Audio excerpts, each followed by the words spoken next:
আসসালামু আলাইকুম। আপনারা শুনছেন সর্বশেষ আন্তর্জাতিক সংবাদ। শুরুতে শিরোনাম পড়ে বিস্তারিত।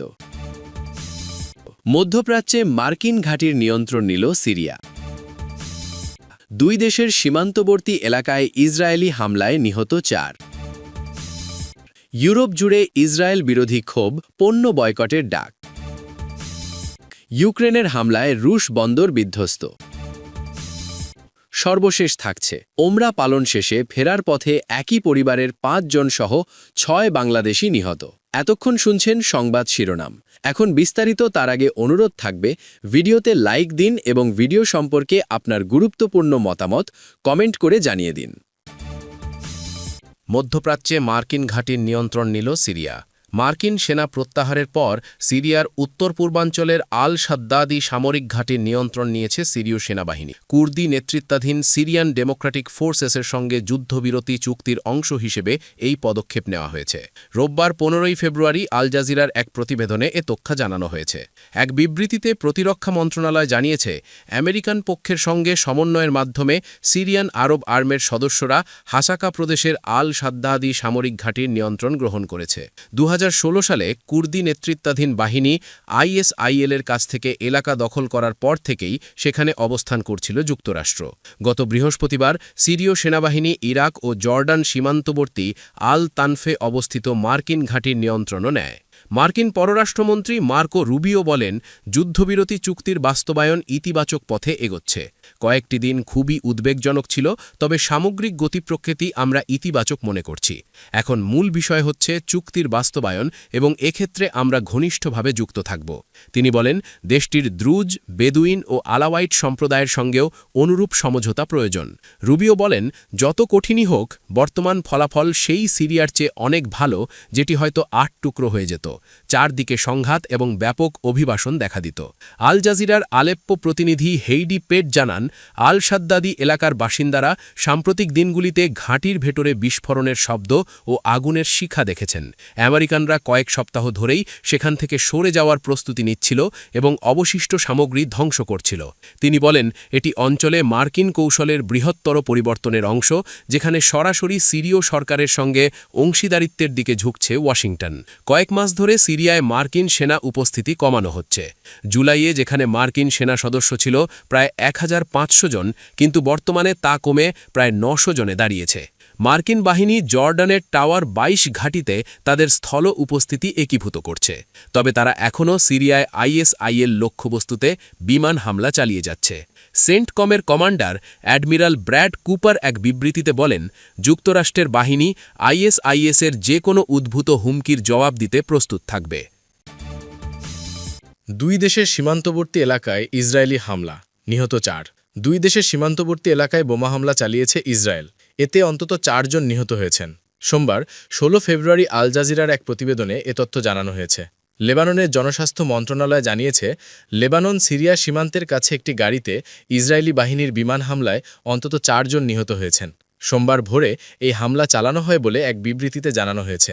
লেবাননের সরকারি সংবাদ সংস্থা ন্যাশনাল নিউজ এজেন্সি জানিয়েছে, নিহতদের একজন সিরীয় নাগরিক, তার নাম খালেদ মোহাম্মদ আল আহমাদ। ইসরায়েলি মামুরিক বাহিনী হামলার বিষয়টি নিশ্চিত করে জানিয়েছে, তারা লেবাননে ফিলিস্তিনি ইসলামিক জিহাদের সদস্যদের লক্ষ্য করে এই অভিযান চালিয়েছে। তবে তাদের এই দাবির পক্ষে কোনো প্রমাণ প্রকাশ করা হয়নি। তারা জানিয়েছে, লেবাননের মাজদাল আনজার এলাকায় এ হামলা চালানো হয়েছে। এ ঘটনায় পিআইজের পক্ষ থেকে তাৎক্ষণিক কোনো মন্তব্য পাওয়া যায়নি। পিআইজে হল অধিকৃত ফিলিস্তিনি ভূখণ্ডভিত্তিক একটি সশস্ত্র সংগঠন, যা গাজায় হামাসের সঙ্গে মিলিতভাবে একটি স্বাধীন ফিলিস্তিনি রাষ্ট্র প্রতিষ্ঠার লক্ষ্যে লড়াই করছে। সংগঠনটি লেবাননের সশস্ত্র গোষ্ঠী হিজবুল্লাহর মিত্র হিসেবেও পরিচিত। 2023 সালে গাজায় যুদ্ধ শুরুর পর ফিলিস্তিনিদের প্রতি সংহতি জানিয়ে হিজবুল্লাহ উত্তর ইসরায়েলে হামলা চালায়। ইসরায়েল ও হিজবুল্লাহ 2024 সালের নভেম্বরে একটি যুদ্ধবিরতিতে সম্মত হলেও যুক্তরাষ্ট্রের মধ্যস্থতায় হওয়া ওই চুক্তির পরও ইসরায়েল লেবাননে প্রায় প্রতিদিনই হামলা চালিয়ে যাচ্ছে বলে অভিযোগ রয়েছে। জাতিসংঘের তথ্য অনুযায়ী যুদ্ধবিরতিতে সম্মতির পর 1 বছরে ইসরায়েলি বাহিনী 10,000-এর বেশি বিমান ও স্থল হামলা চালিয়েছে। জাতিসংঘের মানবাধিকার দপ্তর গত নভেম্বরে জানিয়েছে, যুদ্ধবিরতির পর থেকে ইসরায়েলি হামলায় অন্তত 108 জন বেসামরিক নাগরিক নিহত বা আহত হয়েছেন, যাদের মধ্যে অন্তত 21 জন নারী ও 16 জন শিশু রয়েছে। এ সময়ে অন্তত ১১ জন লেবানিজ বেসামরিক নাগরিককে ইসরায়েলি বাহিনী আটক করেছে বলেও জানিয়েছে সংস্থাটি। বারবার ইসরায়েলি হামলার প্রতিবাদ জানিয়ে লেবানন সম্প্রতি জাতিসংঘে একটি অভিযোগ করেছে এবং নিরাপত্তা পরিষদকে ইসরায়েলকে হামলা বন্ধ ও লেবাননের ভূখণ্ড থেকে সম্পূর্ণ সরে যেতে চাপ দেওয়ার আহ্বান জানিয়েছে। অভিযোগে বলা হয়েছে, শুধু ২০২৫ সালের শেষ ৩ মাসেই ইসরায়েল লেবাননের সার্বভৌমত্ব অন্তত ২৩০৬ বার লঙ্ঘন করেছে।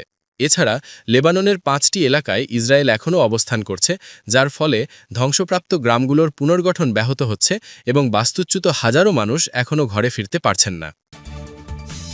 ইউরোপ জুড়ে ইসরায়েল বিরোধী ক্ষোভ, পণ্য বয়কটের ডাক। ইসরায়েলের বিরুদ্ধে গাজা যুদ্ধকে কেন্দ্র করে ইউরোপ জুড়ে ইসরায়েলি পণ্য বয়কটের আন্দোলন জোরদার হচ্ছে। দোকানের কর্মী থেকে শুরু করে শ্রমিক ইউনিয়ন, শিক্ষার্থী ও রাজনীতিক পর্যন্ত বিভিন্ন পর্যায়ে এই চাপ এখন রাষ্ট্রীয় নীতিতেও প্রভাব ফেলছে। সোমবার ১৬ ফেব্রুয়ারি আল জাজিরার এক প্রতিবেদনে এ তথ্য জানানো হয়েছে। প্রতিবেদনে বলা হয়েছে, গত আগস্টে আয়ারল্যান্ডের এক উপকূলীয় শহরে এক সুপারমার্কেট কর্মী গাজা থেকে আসা ধ্বংসস্তূপের ছবি দেখে প্রতিবাদে নামেন। তিনি ক্রেতাদের কিছু ফল ও সবজি ইসরায়েল থেকে আমদানি করার ব্যাপারে সতর্ক করতে শুরু করেন। পরে তিনি সরাসরি ইসরায়েলি পণ্য স্ক্যান ও বিক্রি করতে অস্বীকৃতি জানান। এই ঘটনার পর সুপারমার্কেট চেন টেস্কো তাকে সাময়িক বরখাস্ত করে। তবে শ্রমিক ইউনিয়নের সমর্থন ও স্থানীয় প্রতিবাদের মুখে জানুয়ারিতে তাকে পুনর্বহাল করা হয়। তার এই অবস্থান স্থানীয় বিরোধকে বৃহত্তর প্রশ্নে রূপ দেয়। প্রশ্ন ওঠে, ব্যক্তিগত নৈতিক অবস্থান কর্মক্ষেত্রে প্রতিরোধের রূপ নিতে পারে কিনা। আয়ারল্যান্ড, যুক্তরাজ্য ও নরওয়ের বিভিন্ন শ্রমিক ইউনিয়ন প্রস্তাব পাশ করে বলেছে, কর্মীদের ইসরায়েলি পণ্য সামলাতে বাধ্য করা উচিত নয়। যুক্তরাজ্যের খুচরো সমবায় কো অপ ইউকে এবং ইটালির কপ আলিয়ানজা ৩.০ গাজা যুদ্ধের প্রতিবাদে কিছু ইসরায়েলি পণ্য সরিয়ে নিয়েছে। আন্দোলনকারীরা বলছেন, এ কৌশলের ঐতিহাসিক ভিত্তি আছে। ১৯৮৪ সালে আয়ারল্যান্ডের ড্যানি স্টোর্সের কর্মীরা দক্ষিণ আফ্রিকার বর্ণবাদী শাসনের পণ্য বয়কট করেন। প্রায় ৩ বছর স্থায়ী ওই আন্দোলনের পর পশ্চিম ইউরোপে প্রথম দেশ হিসেবে দক্ষিণ আফ্রিকার সঙ্গে বাণিজ্য নিষিদ্ধ করে আয়ারল্যান্ড।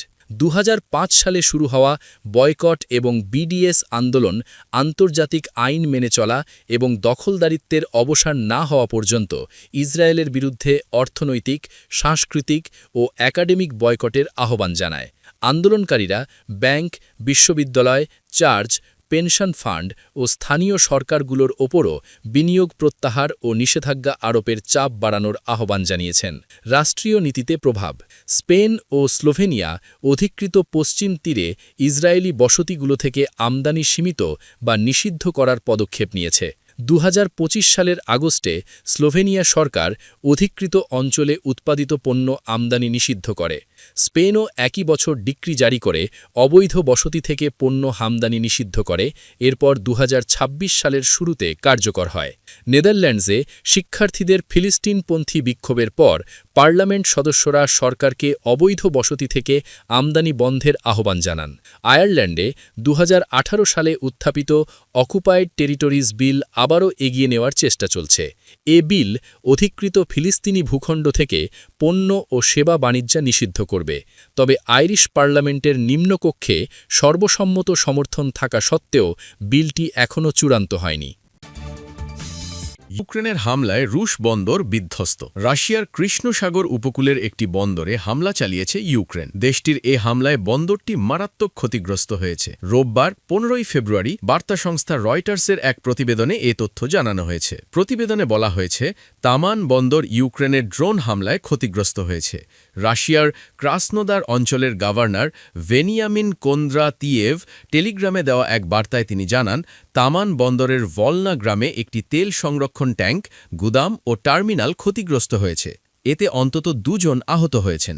তিনি বলেন, রিসোর্ট শহর সোচি এবং সমুদ্র তীরবর্তী আনাপা শহরের কাছে ইউরোভকা গ্রামেও পৃথক হামলা হয়েছে, তবে সেখানে ক্ষয়ক্ষতির পরিমাণ তুলনামূলক কম হয়েছে। ইউক্রেনের জেনারেল স্টাফ রোববার জানিয়েছে তারা তামান বন্দর কমপ্লেক্সে হামলা চালিয়েছে।